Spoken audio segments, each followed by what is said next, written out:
Hey, so I hope you're doing amazing. You're about to watch a video of myself in the car on our way back from a photo shoot slash video shoot I did from some new agency ads that we were filming on last Monday. So I say last Monday. I don't even know when you're going to be able to see that video, but nonetheless, hope you're going to enjoy this. I share a couple lessons that I had in the last few months trying to get brands from 7 close to the 8-figure level. I notice a lot of differences between these two levels, and usually there are a few key points that have been reoccurring within the brands that I've seen make that successful jump. So with that said, stay tuned to learn more about these. Hope you're going to enjoy the video, and see you soon. And if you don't know who I am, my name is Justin, and I'm the founder at Wizzo Media, an e-commerce marketing agency specializing in elevating thriving brands by simplifying e-commerce growth. So with that being said, enjoy the video.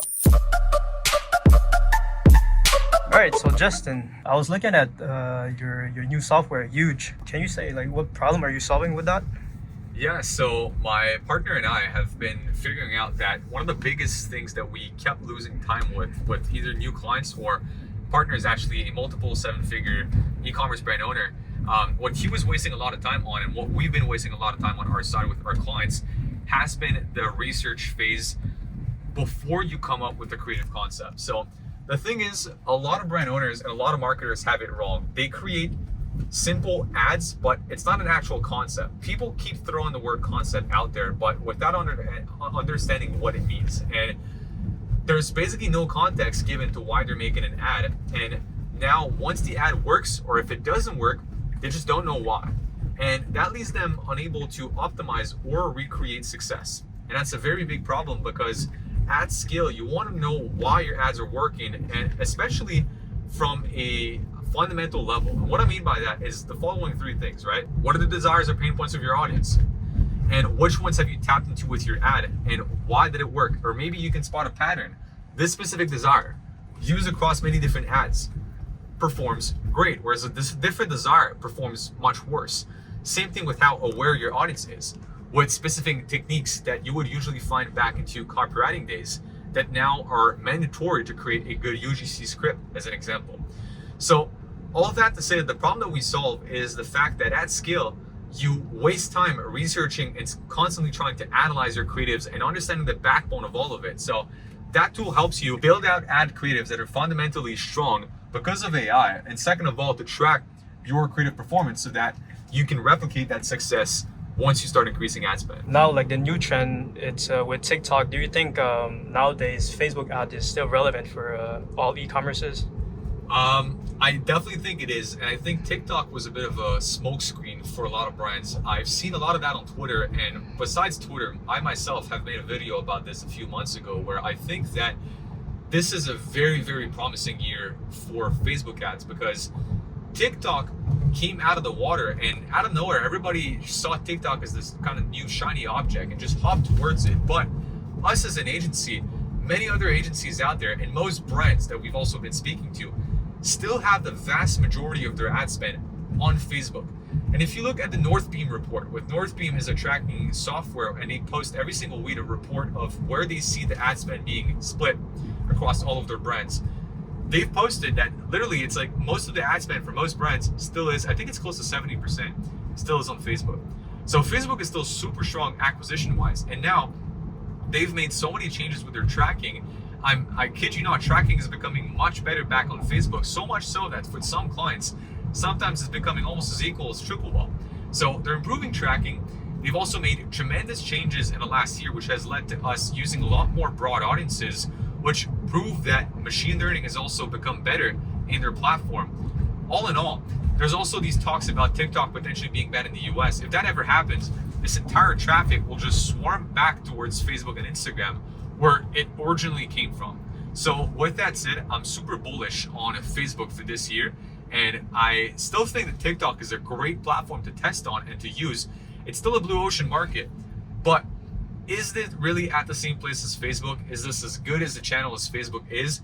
Definitely not. Facebook is still super strong when it comes to either creative testing or scaling. All right, so can you explain the key difference between a 7-figure and an 8-figure e-commerce brand, and what's the factor that contributes to the significant growth in revenue? Yeah, sure. So There's quite a few differences. I'd speak to the ones that I know about, which are more on the marketing side, but nonetheless, it still applies to anyone, wherever you're at in your journey. I think people who have built their brand to 7-figure, they've understood usually one or two things about the market. And I recently made a video about the 7 pillars of success with the brand. And in that, I tell you about a talk I've had with a great marketer, Charlie, who is speaking about the 7 things that would make up a successful brand. And he usually says that you need at least 3 into that to succeed. Most of the time, these small brands have figured out 1 or 2 out of these things. And more often than not, these brands have a okay product market fit.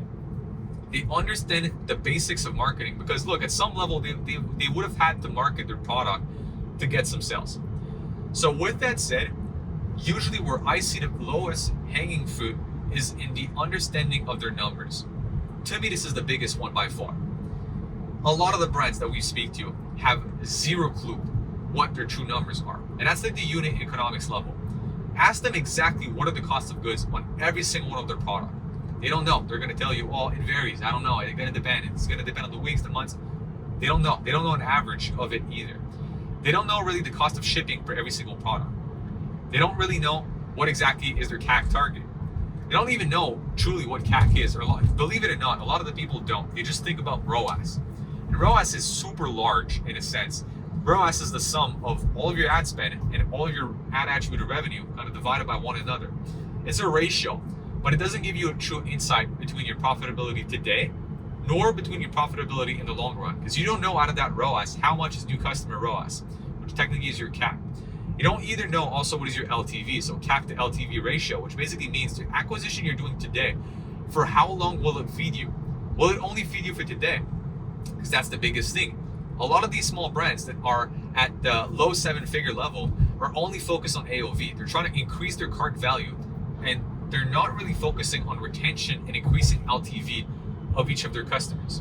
And that plays a big game in acquisition, because there will become a point where a market will get a little bit more saturated. They won't acquire as profitably, and they have to become profitable in 3 months, 6 months, 9 months, or a year. So I'd say the biggest difference, or the biggest key factor that makes up so that a brand goes from 7 to 8-figure, is they go down to the numbers level, they become a better econometrician, and inevitably the success will come, since they can make these decisions that will pay them back in the future, not only with today and first order profitability. Right. And also, like, in your opinion, what do you think are the latest trend that ecom brand owners should be aware of or should embark on? Look, one of the primary ones obviously is AI. AI in many different ways. I'd say use as much as AI as possible within your brand. We at the agency have started building a software called Huge, which helps with the creative building as well as the reporting side of things when it comes to ads, and he leverages AI to not only build those ads but also report back and recommend some of the changes that you can do with your ads. So that's one. We use Triplewall a lot of the agency, which also leverages AI for recommendations and insights into your ad performance. They also do the same with stock levels, inventory notifications that they send. And one of the biggest ways also that you can use AI is within your website. So would that be with CRO? So leveraging AI to gain insights about what are the behaviors and patterns that AI can predict people will take on your website. I've seen a lot of people within the CRO space starting to leverage more of that. And I recently had a call with, forgot the company's name, but I got referred over to a company who actually builds these AI avatars who are on your website, and they become a shopping assistant, help people convert. But it's not, that has been existing for a while, but not the fact that you can give that person a name, you can customize the way that person literally looks. It's like an AI person that literally lives on your website, and you can customize the tonality of that person too, so that they match the way that you would want an in-person employee to speak in your store. So let me give you an example. If you had a physical store location, you would want these people to behave a certain way, right? So that it remains congruent with your brand. Well, you can do the same thing now with an AI shopping assistant. So many different ways I'd say that AI can benefit those brands. And I'd say the second thing where people can actually leverage, and right now is quote unquote a trend, is the creative trend. And it's become increasingly important to focus on the ad level. Facebook, in their Meta Performance 5 pillars, they literally talk about how you should go broad, because they talk about you adopting Advantage Plus shopping campaigns, which is broad by nature. And they also talk about how you should be focusing on creative concept, creative diversification, and using content creators within your ads. So it cannot be more clear than this that they want you to focus on your ads. And if that said, that leaves you with the creative. Or if you go on TikTok, which is again, a platform that is really developing itself as a leader within the online space, you can only rely on creatives when it comes on TikTok. You don't have anything else to convert. You have barely enough space to fit some copy in there, and people truthfully don't read on TikTok. They're only going to convert by how strong your creative is. Now, YouTube is killing it with shorts, and I've seen a lot of people, actually even e-commerce brands, starting to post more shorts on YouTube to drive traffic. Shorts is entirely creative based. You don't convert because of the copy or the title of your short. It's purely because of how good the video is. So creative strength is becoming super important. And it's funny because we're going back to basics. If you think about 50 years ago, people had nothing more than a pen and paper to help people to convert. And they had to be very good with how they spoke. Now, in the last few years, people started becoming lazy. They simply threw a picture of their product and then played with the targeting and the way that the algorithm worked to make sure that the ad was shown to the exact person they wanted to, so that person had no other choice than to convert. Now you have to be smart again. You actually have to use your brain, and you have to really craft an ad that is exactly tailored for your exact audience. So I really think that creative and AI are the biggest levers to pull this year. So we just shot some few ads today. So I was wondering, what challenges are you going to tackle this month through your agency? Yeah, so one of the first things is we're going deeper into paid advertising for our own agency, like taking our own medicine, if that makes any sense. I've been doing a lot of organic content for these almost last 3 years. There's hundreds of channels just on YouTube. There's about 530 videos, I believe, at this point that we've posted. There's over 500 posts on Instagram, 10,000 tweets. Like, look, I've been putting out so much content organically, and it's been performing amazingly well. But I think it's time for us to get deeper into paid ads. I've been doing retargeting ads since 2021 at this point, so retargeting has already been something that we've done for a while. But cold ads for acquisition, and considering that we really want to double agency size as of this year, I think that's the biggest thing I want to tackle right now. Because year one for us, now that we're in our third year of an agency, year one was figuring out ourselves within the business space. What type of business would I want to run? How do we run that business? Kind of trying and seeing what, testing the waters, if that makes any sense. Second year was about figuring out product market fit. What do we sell? Who do we sell it to? And how do we deliver it? Third year is about growing from that. It's about getting a stronger team, better systems, more clients. So we've started the year with reworking our entire team structure. Then we also spent roughly from March to the end of May, we spent all that time figuring out new systems that we would build the agency. And now we're diving deeper into acquisition again. So instead of growing the agency because we have the team, the structure ready for it, and all in the midst of also building our own software. So that's it. I'd say that the two main things for us to focus on right now is growing client size, actually doubling the agency by creating a second pod within the next couple of months. The second thing is going to be about launching our software, which is going to come up in the next few weeks. Awesome. And talking about growing your team, what kind of talent you would be looking for in the future, and what kind of talent you think someone should get into practicing to be in the online space? Definitely don't become a media buyer. Focus on becoming a creative strategist. I think media buyers are soon going to be out of a job. Truthfully, it's going to be more and more of a job that any sort of VA could do. It's becoming a lot more commoditized and productized as a job type. Whereas creative strategy is becoming increasingly important. I mentioned that we need more creatives. The importance is at the ad level now. The person that really drives that is a creative strategist. And more so, I think that any existing creative strategist should learn the basis of media buying. Because if somebody can now do both, they're definitely going to have a job for years to come. Because again, would you want to have one VA that can do low-level media buying and a creative strategist that can do high-level creative strategy, or a hybrid of a person that is good enough to bridge the gap between both? I think we're diving into a sphere where we need a mix of both. And personally at the agency, we've been training our media buyers to become both, actually. So that said, I think if you can master both of these, it's going to become super important in the next few years. And in our PCAD community, we have a free course exactly on the best techniques for you to use as both a media buyer and creative strategist. So I highly recommend you check this out because it will help you on this journey of becoming a better creative strategist. Awesome. And talking about ecom brand owners, what should owners should get into, like content wise, with all the AI coming out? Do you think ecom brands should be getting into practicing shooting content or stuff like that? That's a good question. Look, I think there's a couple things that still remain, right? People buy from people. So I still think that I've always recommended, as much so as they would want, to have real people, and especially having the ownership team of a brand appear in their own ads or organic content. Because look, if you really want to sell your brand and your goal is to sell that, then have your team in the content. Don't have you, because if you appear in there, then you're immediately tied with this brand.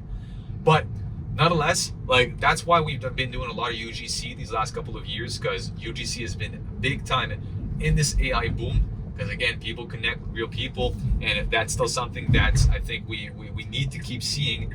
But that said, there's also been a big boom in brand owners building a personal brand on TikTok specifically to get sales. I've seen a lot of these organic brands pop up on TikTok. So there's been two types, again, of these brands. The brands where the owner is handling their main TikTok account, and they're the one massively posting contents to grow this brand and get sales, which has a very low cost per acquisition, because the only cost is your time at the end of the day. Or there's been other brands like Tabs Sex Chocolate, which has done an amazing job at creating a strategy where they have mass amount of creators, and all of these creators, they have their own little accounts that are branded to your brand, and they all post one post a day. You give them a small retainer, and you give them a very high commission on each and every single sale that they bring into your brand. So at the end of the day, they're incentivized to keep on growing your brand. And ultimately, what you end up seeing more of is diversity in the style of content that you end up posting, because you give them essentially freedom of creativity when it comes to that. So I'd say, in terms of kind of content / what to do in this AI sphere, either build your own personal brand that is tied to your e-commerce brand, like document the journey. Second, if you don't want to document the journey, or on top of documenting the journey, get some other creators to run their own accounts branded to your company and have them start posting mass content. And third, just a reminder that you need to have faces in your ads. Static are on the rise, but even though static ads are on the rise again, you need real people within these static ads, because people buy from people. Awesome. And also for content creators, what do you think content creators should be looking into if they want to work with ecom brand, or if they want to work, let's say, for Wizzo Media? I think so. First of all, dealing with content creators has, I think, for many agencies, been a bit of a nightmare. But I also argue that on the flip side, as a content creator, dealing with agencies probably also is a nightmare. One thing I'd say is, I think if you can be a good communicator as a content creator, it's probably going to make your life and your agency's life that much easier, because at the end of the day, what you really need is you need to be fast at responding to agencies, and you also need to be effective at communicating strategy. So I'm going to quickly dive into that one last time. But right now, content creators are somewhat entitled, I'd say. And I dare to go that way, even though it's probably going to be some people complaining about that. They charge enormous rates for being given a script, being given an exact rundown of how they should run an ad. And at the end of the day, all they have to do is shoot it. If all you are is quote unquote a body, where essentially that's what you are somewhat of an actor within that, you can't expect to charge enormous rates. Where you can, though, is, I'll come back to the same thing, being a simple media buyer is going to become commoditized. Well, becoming a content creator is already becoming commoditized. Just last week, what we started doing, some of our best content creators, we sampled their voices. We use 11 Labs, which is an online software, and we clone their voices so that we can literally create a limited amount of voiceovers. So you start with the fact that voiceovers are pretty much done nowadays. Your voice is worthless. What is worth something is your appearance and how you show up in front of the camera. So that just leaves you with that at the end of the day.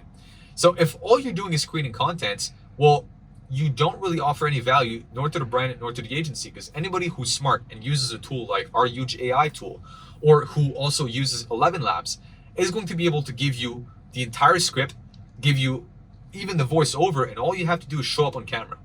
So where you have to become better at is, I think, helping brands kind of consult. So becoming a bit of a strategy consultant, or an e-commerce consultant at this point, or any form of viral content consultant, because this is yet again where people will pay for. At this point, we're past the era where people will pay you for how you look, pay you for how you sound in front of the camera, to pay you for how you show up. Everybody has a good camera.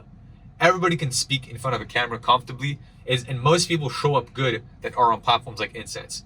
So all you're left with is your brain and your knowledge and how you implement that within the strategy. So I myself, if I was a content creator, I do one of two things. One, start going for volume.